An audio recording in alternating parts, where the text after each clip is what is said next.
1916ல South Indian People's Association was renamed as Justice Party. இதை மாத்துறாங்க, justice பார்ட்டியை மாத்துறாங்க 1917ல. ஓகேவா?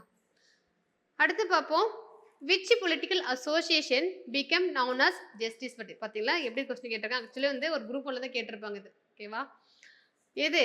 South Indian liberal federation Brandon கொடுத்திருக்காங்க. ஓகேங்களா?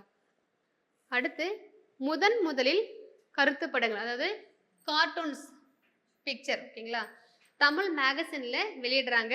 எந்த மேகசின் யார் அப்படின்னா வந்து யாருடையதுன்னா சுப்பிரமணிய பாரதியினுடைய தி இந்தியாவா, தி இந்தியா நினைக்கிறேன். அந்த இதழ் தான் வந்து பொலிட்டிக்கல் கார்ட்டூனை ஃபர்ஸ்ட் வெளியிடுவாங்க. ஓகேவா? அடுத்து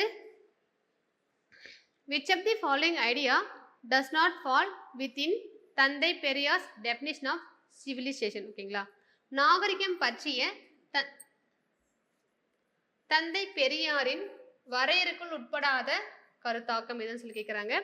அனைத்து மதங்களையும் ஏற்றுக்கொள்ளுதல். ஓகேங்களா? அனைத்து மதங்களையும் ஏற்றுக்கொள்ளுதல், தான் கொண்ட நன்மைகள் மற்றவர்களுக்கும் பயன்படும் வகையிலான முயற்சிகளை மேற்கொள்வது, அனைத்து மனிதர்களுக்குமான முன்னேற்றம், இன்றைய அறிவியல் கண்டுபிடிப்புகளினால் ஏற்படும் முன்னேற்றமும் இனிமையான வாழ்க்கையும். ஓகேங்களா? ஸோ ஃபர்ஸ்ட் 3 பார்த்தீங்கன்னா வந்து நியூட்ரல் ஸ்டேட்மெண்ட். ஓகேங்களா? 3மே கரெக்டு, லாஸ்ட் ஒன் வராது. ஓகேவா?